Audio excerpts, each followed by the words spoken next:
There will never be a point in your life where it's the right time to do a great thing.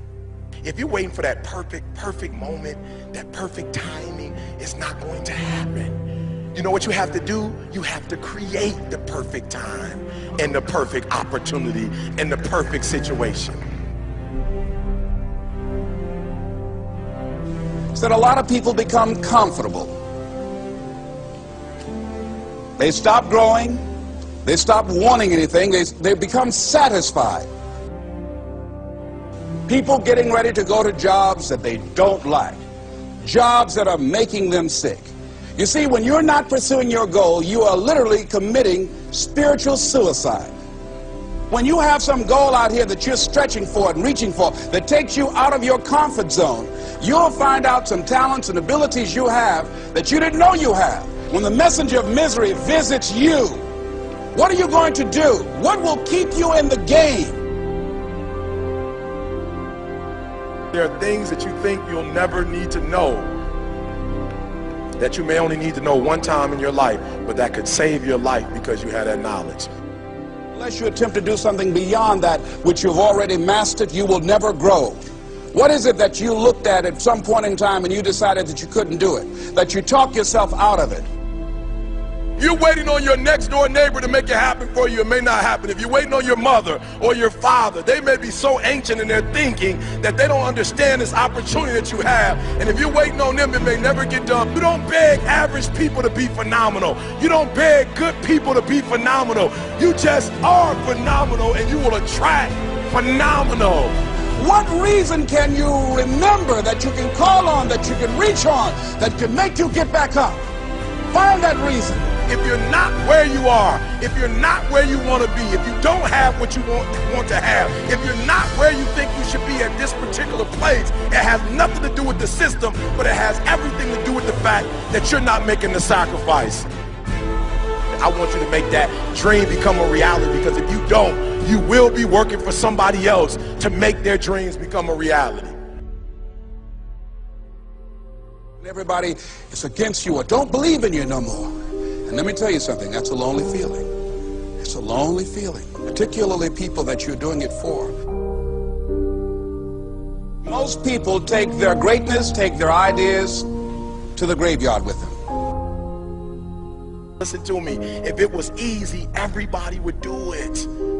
There are people right now who are working who don't want to work. There are people who hate their jobs, but they keep getting up to do it. The wealthiest place on the planet is the graveyard.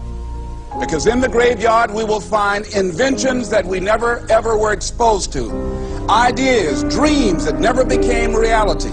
Hopes and aspirations that were never acted upon. The question is, what are you going to do with your time? What drives you? And greatness is a lot of small things done well. Day after day, workout after workout, obedience after obedience, day after day. When things don't work out for you, when things happen that you could not anticipate, what are the reasons that you can think of that can keep you strong? You will never ever be successful until you turn your pain into greatness, until you allow your pain to push you from where you are to push you to where you need to be. Stop running from your pain and embrace your pain. Your pain is going to be a part of your prize, a part of your product. I challenge you to push yourself. See, it's easy to be on the bottom. It doesn't take any effort to be a loser. It doesn't take any motivation, any drive in order to stay down there on a low level. But it calls on everything in you. You have to harness your will to say, I'm going to challenge myself. I mean that what you did last week don't count. Today is the only important day. There are 86,400 seconds in a day, and how you use those are critical. You got 86,400 today, and what you do today is going to cement who you are. Nobody's going to talk about what you did last week. That the biggest enemy you have to deal with is yourself. There's an old African proverb that says, if there's no enemy within, the enemy outside can do us no harm. You have this opportunity of a lifetime. It means absolutely nothing if you don't take advantage of it in the lifetime of this opportunity. I got a saying that when life knocks you down, try and land on your back, because if you can look up, you can get up. If you want a thing bad enough to go out and fight for it, to work day and night for it, to give up your time, your peace, and your sleep for it, if all that you dream and scheme is about it, and life seems useless and worthless without it. See, it's time now. If you want to make this your decade, you've got to start saying yes to your life. You've got to start saying yes to your dreams, yes to your unfolding future, yes to your potential, as opposed to saying no. When you die, die on E. Leave no dream left behind, guys. Leave no opportunity left behind. When you leave this earth, accomplish every single thing you can accomplish. Listen to me, you're going to be here one day, but you'll never get here if you give up, if you give in, if you quit. And finally, guys, you got to want to succeed as bad as you want to breathe.